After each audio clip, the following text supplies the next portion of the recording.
நம்ம நாட்டில் மட்டும் ஏழைகள் இன்னும் ஏழையாகவே இருக்காங்க. ஏன்னு தெரியுங்களா? நம்ம ஆள்ற கட்சியும் நம்மளை ஏழையாகவே வச்சிருக்காங்க. என்ன இவ இப்படி சொல்லிட்டா அப்படின்னு நினைக்கிறீங்களா? ஆமாங்க, நம்ம அரசு பள்ளிகளும் அரசு மருத்துவமனைகளும் தரமானதாகவே இல்லை. ஒரு சாதாரண சாமானிய மக்கள் கூட அவசரங்களுக்கு அரசு மருத்துவமனைக்கு போறதுக்கு ரொம்ப யோசிக்கிறாங்க. அரசு பள்ளிகளில் தங்களோட குழந்தைகளை சேர்த்துறதுக்கும் ரொம்ப யோசிக்கிறாங்க. ஒரு சாமானிய மக்கள் மாசம் வாங்குற சம்பளத்திலிருந்து ஒரு 30% தனியார் பள்ளிக்கூடங்களுக்கும் தனியார் மருத்துவமனைகளுக்குமே செலவு பண்றமான சிச்சுவேஷன் தாங்க இப்ப இருக்கு.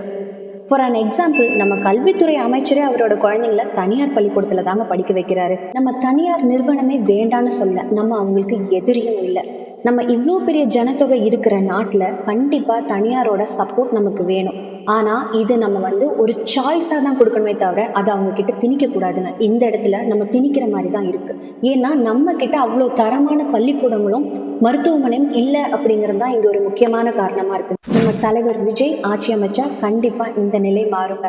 அதாவது அரசு மருத்துவமனையும் கல்வித்துறையும் கண்டிப்பா அதனுடைய தரத்தை உலக தரத்துக்கு உயர்த்தும். அந்த மக்களோட 30% பணத்தை அவங்க சேமிக்க ஆரம்பிப்பாங்க. ஸோ ஆட்டோமேட்டிக்கா அவங்க வீடு, காரு, பைக்குன்னு வாங்க ஆரம்பிப்பாங்க. அவங்க பணத்துல இருந்து சுய தொழில்களையும் ஆரம்பிப்பாங்க. அவங்களோட வாழ்க்கை முறையும் வாழ்க்கை தரமும் உயரும். ஸோ இதைத்தாங்க காஞ்சிபுரத்துல நடந்த மக்கள் சந்திப்புல தலைவர் விஜய் சொல்லியிருப்பாரு. எல்லாருக்கும் நிரந்தரமான வீடு இருக்கணும்.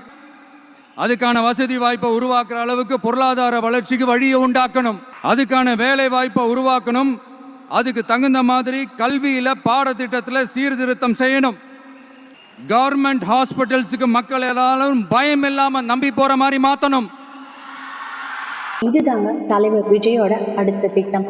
திட்டம் தீட்டுனா மட்டும் பத்தாதுங்க, அதை கண்டிப்பா செஞ்சு காட்டுவார் தலைவர் விஜய். வெற்றி நமதே.